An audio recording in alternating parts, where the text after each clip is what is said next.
Mesdames et messieurs, nous continuons 50 bonjours sur ce plateau d'été des 50 et cette fois-ci, nous recevons comme invité Patriarche Lorola. Pour ce matin, Patriarche Lorola, député national, Elie de Bokungu, bienvenue. Merci beaucoup, Monsieur Crispin. Merci d'avoir accepté l'invitation d'été des 50. Nous parlons, la République démocratique du Congo devra connaître la rentrée scolaire 2020-2021. Beaucoup de défis attendent la RDC et les enfants, les élèves de primaire, des sixièmes ont présenté le TENAFEP. Qu'en est-il de paiement des prestataires de TENAFEP? Eh bien, on va en parler d'autres autres actualités. C'est aussi la problématique de suppression de barrières salariales sur Télé 50. Eh bien, on commence avec cette question. Honorable député, l'Assemblée nationale, le Sénat se sont retrouvés au Palais du Peuple. Les députés sénateurs se sont retrouvés au Palais du Peuple pour l'entrée parlementaire. Les dossiers prioritaires qui seront examinés, beaucoup de dossiers attendent sur la table de deux présidents. Il faudra faire avec pour éviter la tension sociale. Oui, merci beaucoup, Monsieur Crispin. La session a été ouverte telle que prévue par la loi depuis le 15 septembre. Et il est dit par la loi que c'est une session essentiellement budgétaire, ce qui revient à dire qu'il n'est pas exclu que lors de cette session, d'autres matières soient abordées. Mais vous allez noter avec moi qu'il y a la session où les sessions précédentes ont laissé, n'ont pas laissé un bon souvenir dans les têtes des Congolais. Et nous, comme acteurs politiques et aussi responsables, nous en sommes conscients. Commençons des membres du bureau, Madame Honorable Présidente, et sa suite, ainsi que tous les députés. Mais nous pensons, je crois, pour ceux qui étaient à la cérémonie d'ouverture, nous sommes pour une session apaisée. Signifie où toute matière qui peut susciter des tensions doit attendre les sessions qui suivent. Nous avons les devoirs de bien véhiculer l'image de notre institution. Ce n'est pas une institution de gens qui ne réfléchissent pas comme bon nombre le pensent. Ce n'est pas une institution des petits-enfants. Nous sommes deuxième institution de la République et nous pensons par là qu'il est de notre devoir de faire en sorte que la responsabilité que nous assumons en face du peuple congolais soit conséquente. Donc, les matières sont là, mais la fois passée, j'avais dit, les matières relèvent de l'ordre du jour. Et l'ordre du jour relève de la compétence de l'Assemblée assemblée plénière.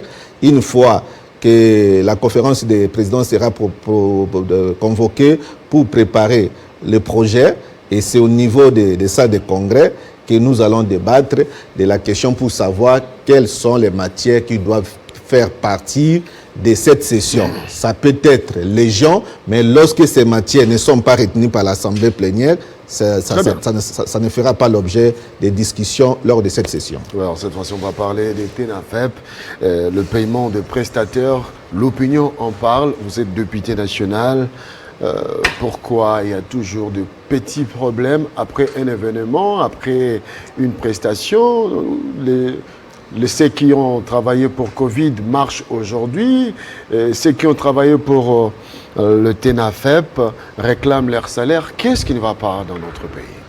Bon, le TENAFEP, nous avons félicité ici même sur ce plateau les ministères, c'est-à-dire les ministres avec ses services ainsi que le président de la République pour avoir sauvé l'année scolaire. Cependant, nous remarquons aussi qu'il y a des couacs. Tout simplement parce que lorsque nous avons souscrit à la gratuité, d'un côté, de l'autre, nous n'avons pas pris soin des conséquences qu'entraîne cette gratuité. Et je crois l'avoir dit ici même. Parce que si même il y a la gratuité et que notre budget, notre capacité de mobiliser des recettes ne nous permet pas de prendre toutes les charges, les gouvernements auraient pris soin de faire esquisser cette tautologie soigneusement la chose, c'est-à-dire demander aux parents de suppléer quelque chose pour que on puisse couvrir à la charge de cet examen. Pourquoi? Parce qu'aujourd'hui, quelqu'un pourrait vous dire on a payé une bonne partie des prestataires, il y a d'autres qui ne sont pas payés, mais je vous dirais c'est faux. Parce que cet examen se corrige à la main. Et lorsque nous débattons avec vous maintenant, dans les centres de chefs de sous-division, il y a les centres de correction.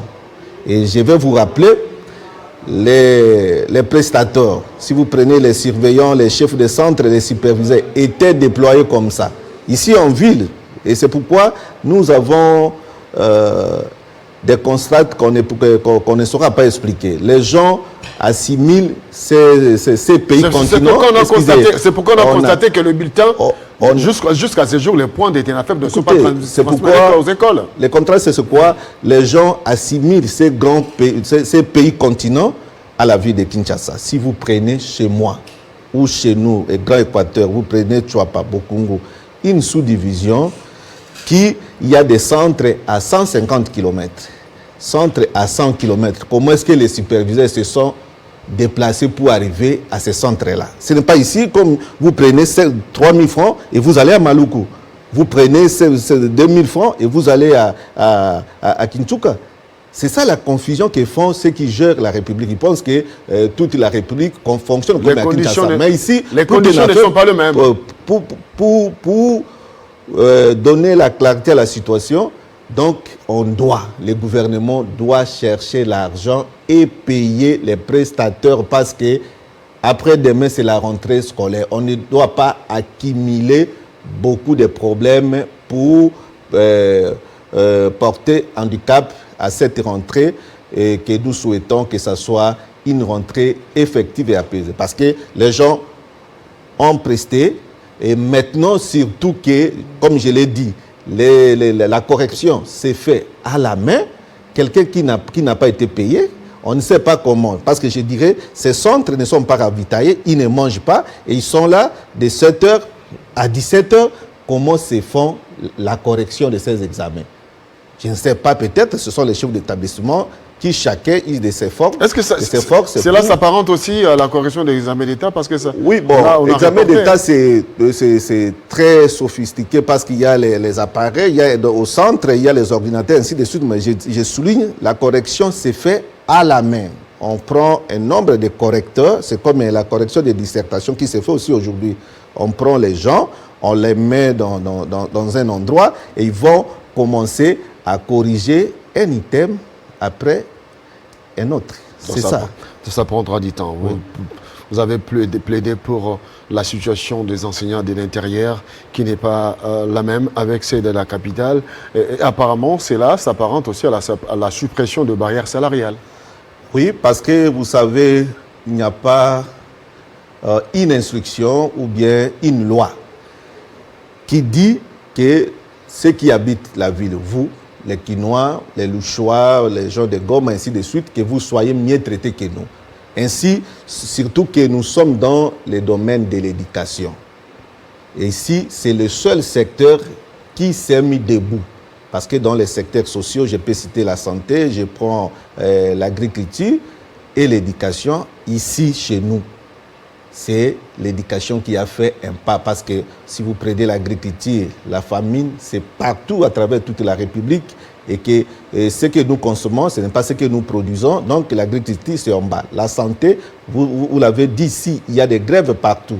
Donc le seul secteur qui peut nous aider à défendre notre mandat, le seul secteur du président de la République qui a reçu comme soutien les combattants, c'est l'enseignement primaire et secondaire. Mais aujourd'hui, les comportements qu'affichent les autorités, ces comportements tendent à pousser à ce que ces secteurs soient aussi noyés. Parce qu'avec tout ce qui se présente comme des difficultés, comme des problèmes, et devant la rentrée scolaire, et ces secteurs vont écraser comme les autres, et on ne saura même pas comment nous pouvons bouger. C'est pourquoi nous disons la suppression des barrières salariales est important parce que cela n'est pas soutenu par la loi.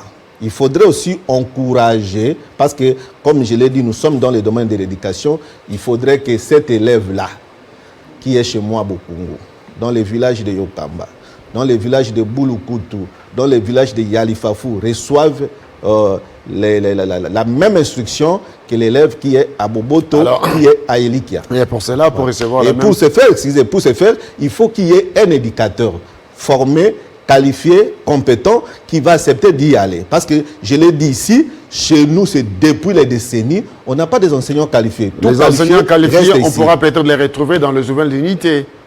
Bon, les nouvelles unités, on peut les retrouver, mais dans les nouvelles unités aussi, il se pose un problème, mais notre élite, c'est quoi? C'est d'abord que le gouvernement favorise à ce que nos enfants, je l'ai dit ici, les enfants du Grand Équateur, les enfants de Maïndombe, les enfants des provinces que vous estimez que ce ne sont pas des provinces comme le Lubumbashi et Kinshasa, que ces enfants aient la même éducation. Et pour y parvenir, il faudrait que nous ayons des éducateurs formés, compétents et qualifiés. Et pour ça, il faut une motivation. Si nous les mettons sur le même pied d'égalité, ça peut motiver les Quinois, ça peut motiver les Louchois de quitter ici, aller là-bas pour économiser quelque chose et rentrer ici après des décennies. Mais ce qui se passe aujourd'hui, c'est donc nous sommes dans une discrimination sans précédent et nos enfants sont condamnés à contempler les vôtres qui doivent à tout moment prendre les devants. Alors parce que vous parliez des nouvelles unités, c'est comme je le disais, les problèmes s'augmentent toujours. Parce que vous savez, je l'ai dit ici, la gratuité suppose aussi d'efforts de la part de l'État congolais. Et ici, avec un gouvernement qui n'a pas assez de ressources pour couvrir les charges, ça va poser des problèmes. Ils ont mené des enquêtes, ils ont envoyé des missions. On était à 400 et quelques mille. Et après un moment donné, ils sont revenus à 144. Mais de ces 144, parce que notre espoir, toute notre pensée était sur la Banque mondiale. La Banque mondiale dit, il demande à l'État congolais, au gouvernement, de préfinancer l'opération. Et ce n'est pas les 144 qui seront payés. Maintenant, il faut attendre peut-être 58 000 qui vont être payés. C'est ainsi que nous devons être aussi conséquents parce que nous n'avons pas assez de moyens en attendant que les ressources promises par la Banque mondiale atteignent les gouvernants. Il faudrait accepter que ces 50 et quelques mille soient payés et qu'au fur et à mesure, lorsqu'on aura soit à augmenter nos propres ressources ou que si la banque nous envoie l'argent, et à ce moment, on va essayer de couvrir. Donc la gratuité, là, c'est aussi la problématique de l'autorité budgétaire. Hein? Les nouvelles unités, oui, mais ceux qui sont mécanisés doivent aussi bénéficier de la majoration de leur salaire. D'où il faudra voter un budget avec une part importante à l'enseignement. On peut voter, et diminuer les trains de vie. On peut voter des institutions, bien sûr. Oui, on peut voter un budget conséquent. Mais avant tout, pour moi, je pense qu'il faut procéder à la diversification de l'économie qui pourra faire en sorte que l'assiette fiscale soit augmentée pour nous permettre, parce que vous savez, les derniers budgets, le budget qui va tomber en déchéance maintenant, c'était à combien de milliards? Et concrètement, même si tombe sur Covid-19, mais ce n'est pas ça. Tout simplement parce qu'on n'a pas été à même de mobiliser les fonds du fait que l'économie, toute l'économie est centrée sur les mines, ça ne va pas.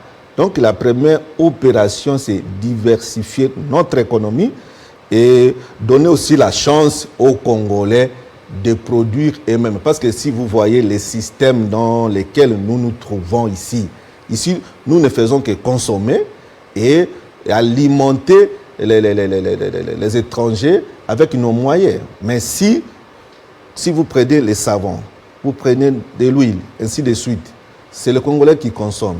Et cet argent que les Congolais donnent, ça va auprès de qui? Ce n'est pas auprès des Congolais. Il faudra peut-être accentuer les contrôles parlementaires pour permettre à ceux qui gèrent de pouvoir contribuer beaucoup plus dans le secteur de l'éducation et surtout construire. Quand on regarde les écoles qui sont dans votre territoire, Bokungu, nous étions dans les territoires de la Mongala, il n'y a pas des écoles, les enfants sont étudiés dans des conditions effroyables. Et alors, pourquoi ne pas diminuer les trains de vie des institutions pour affecter cet argent à la construction des infrastructures, par exemple?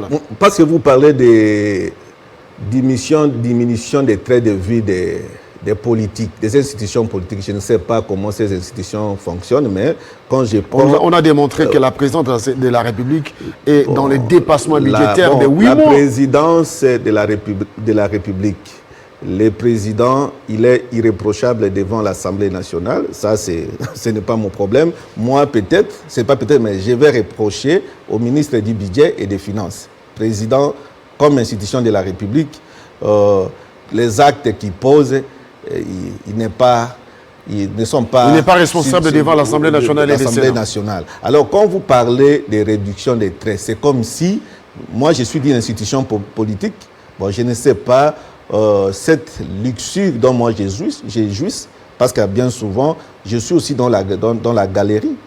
Hein? Alors, nous allons cette fois-ci chuter avec cette question. Par rapport à la rentrée parlementaire, on en a parlé, mais dans votre territoire, vous n'êtes pas parti. Comment est-ce que vous allez rédiger votre rapport parlementaire? Parce que vous étiez à Kinshasa, vous n'avez pas eu le moyen de descendre dans votre province, dans votre terroir.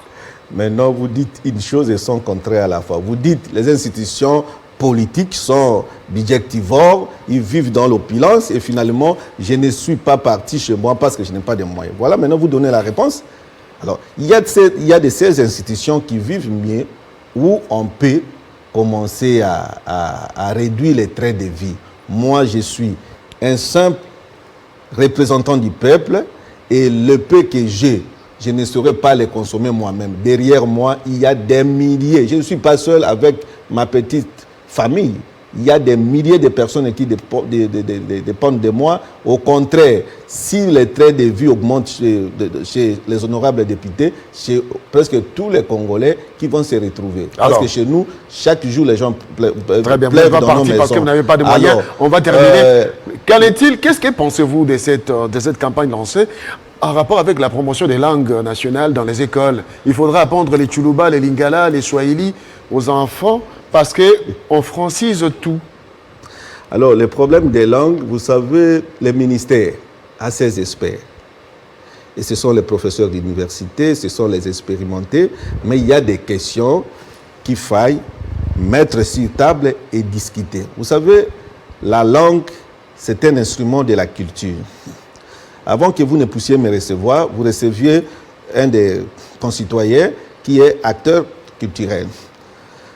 Est-ce qu'aujourd'hui, il est encore temps de donner la chance à nos langues pour les conserver encore plus longtemps? Parce que aussi longtemps que notre culture est en train de se mourir, la langue ne va pas exister parce que si vous entrez dans la dynamique des langues, c'est comme les êtres humains. Les langues naissent, grandissent et disparaissent. Aujourd'hui, tel que nous n'avons pas une culture efficace, si vous prenez les Chinois, les Français, vous prenez les Allemands, les Anglais, les langues se conservent dans leur culture. Aujourd'hui, chez nous, si ce n'est pas la musique congolaise, qui aujourd'hui est déjà déformée, je ne sais pas. On apprend ces langues pour en faire quoi? C'est ça ma question. Et cette question met les enfants dans les dilemmes. Les enfants eux-mêmes ont la difficulté de maîtriser les langues locales, naturelles, et maintenant, avec les langues principales, c'est-à-dire vous prenez Lingala, Swahili, et ainsi de suite, c'est une deuxième difficulté parce qu'ils doivent aussi apprendre ces langues et à côté de cela, il y a la langue d'enseignement qui est la langue officielle. Et c'est dans cet univers d'apprentissage où les apprentissages sont très difficiles. Donc, les gouvernants doivent lever l'option. Parce que les langues ici, nos langues sont en train d'être à disparaître, de disparaître. Et que si nous n'avons pas une culture qui fera que les langues soient gardées, ce n'est pas important d'aller apprendre aux enfants ces langues. Vous les apprenez pour faire quoi avec ces langues? Merci beaucoup, honorable patriarche Lohola. On va terminer un mot seulement sur votre compatriote, le sénateur Guy Luando, nominé parmi les meilleurs hommes politiques. Il était dans votre terroir. Un mot sur lui? Oui, avec sa fondation idéale. Bon, ça c'est... c'est une joie, comme je l'ai toujours dit. S'il est nominé, je sais que cette organisation, cette institution qui a procédé aux enquêtes, les critères établis ont permis aux enquêteurs d'attester qu'il est le meilleur ou parmi les meilleurs. Mais du fait que nous voyons ces réalisations, les activités, ainsi de suite, nous saluons et continuons à jeter des fleurs à l'honorable Guy Luando, qui d'ailleurs, chez nous, dès la rentrée académique prochaine, nous avons une université, c'est Ouidal University, qui, le siège sera chez moi à Bokungu, avec des sites supplémentaires, site de Mbandaka et site de Kinshasa. Vous voyez, ça seulement c'est concernant l'université. Et il y a des activités pour nous. Nous sommes des villageois, nous ne sommes pas comme vous. Il a acheté des vieilles plantations qui vont rajeunir et ça va embaucher beaucoup de concitoyens. Je crois que nous, c'est un devoir de les soutenir dans ce qu'il fait et demander aux gens de Bokungu de soutenir les actions que pose mon jeune frère sénateur Guy Luando et faire en sorte que cela puisse avancer et que Bokungu devienne grand, parce que dans tout ce qu'il fait là, vous voyez sénateur Guy Luando, mais nous, on voit Bokungu. Et là, il n'y a pas des oppositions et ainsi de suite. Nous disons... Il n'y a pas l'opposition, il n'y a pas la majorité, c'est la population qui bénéficie de ça. Aller de l'avant. Merci beaucoup à l'honorable patriarche d'avoir accepté l'invitation. Merci. Je tiens aussi à souligner un fait ici. Vous savez, jusqu'alors, Covid-19 existe, mais il y a un comportement qui fait comme si cette maladie n'est plus entre nos mires. Il faut garder les gestes barrières. Je crains parce qu'il revient au gouvernement de faire en sorte que les mesures barrières soient observées, surtout que nous nous approchons de la rentrée scolaire et de la prochaine rentrée académique pour que nous ne puissions pas connaître ce que nous avons vécu. On va fermer toutes les écoles, ainsi de suite. Ce n'est pas bon. Donc le gouvernement doit veiller sur le respect des gestes barrières. Et si, dans le cas échéant, il y aura la recrudescence, commencer à fermer là où les choses ne fonctionnent pas. Merci beaucoup, honorable député, d'avoir accepté l'invitation. Ça n'est donc fini avec mon invité. Pour terminer, cette fois-ci, on va terminer avec un autre invité, mais ce sera après la pause qui va nous rejoindre sur ce plateau.